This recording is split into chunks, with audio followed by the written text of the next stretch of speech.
اعوذ باللہ من الشیطان الرجیم بسم اللہ الرحمن الرحیم۔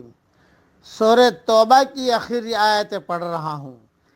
لقد جاءکم رسول من انفسکم عزیز علیہ ما عنتم حریص علیکم بالمؤمنین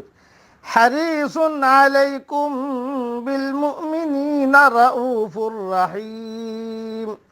تمہارے پاس ایک ایسے پیغمبر تشریف لائے ہیں جو تمہاری جنس سے ہیں، جن کو تمہاری مضرت کی بات نہایت گرا گزرتی ہے، جو تمہارے منفعت کے بڑے خواہش مند رہتے ہیں، ایمان والوں کے ساتھ بڑے ہی شفیق اور مہربان ہیں۔ فَإِن تَوَلَّوْا فَقُلْ حَسْبِيَ اللَّهُ، پھر اگر روگردانی کرے تو آپ کہہ دیجئے میرے لیے اللہ کافی ہے۔ لا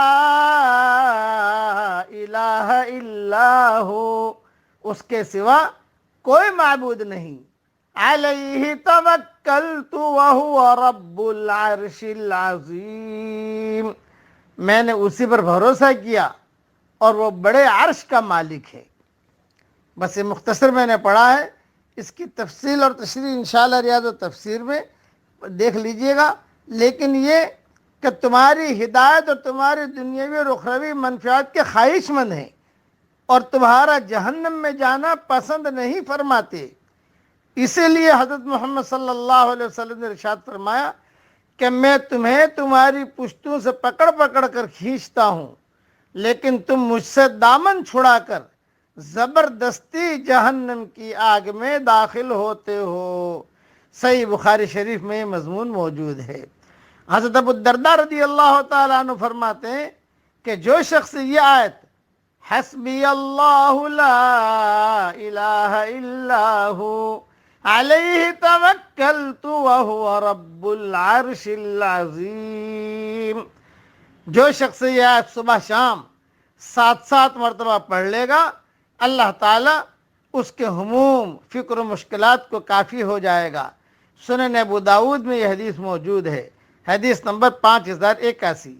اور میں نے میری کتاب مومن کے ہتھیار میں صبح شام کے دعاؤں میں بھی یہ حدیث نقل کی ہے، لیکن ایک جملہ مزید بڑھا دیا ہے، چاہے سچے دل سے پڑھے چاہے جھوٹے دل سے پڑھے تو بھی اللہ تعالیٰ اس کے پریشانیوں کو دور کرے گا۔ اس کا حوالہ میری کتاب میں دیکھ لیا جائے، اس لیے کہ میرے سامنے اس وقت میری کتاب نہیں ہے۔ دوسری ایک اہم چیز، اسلام کے داعی کے اندر 2 خاص صفات نمایاں طور پر ہونی چاہیے۔ ایک یہ کہ اس کا بھروسہ صرف ایک اللہ پر ہو، دوسرے یہ کہ مدعو کے لیے اس کے دل میں صرف محبت اور خیر خواہی کا جذبہ ہو، اس کے سوا اور کچھ نہ ہو۔ اگر مدعو کی طرف سے طرح طرح کی شکایتیں پیش آتی ہیں تو اس کے اور داعی کے درمیان قومی اور مادی جھگڑے بھی ہو سکتے ہیں۔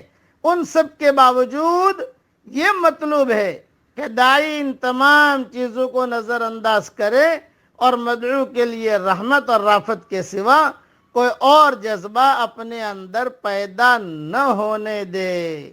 داعی کو رد عمل کی نفسیات سے بلند ہونا پڑتا ہے، اس کو یک طرفہ طور پر ایسا کرنا پڑتا ہے کہ وہ مدعو کا خیر خواہ بنے، خواہ مدعو نے اس کے خلاف کتنا ہی زیادہ قابل شکایت رویہ کیوں نے اختیار کیا ہو۔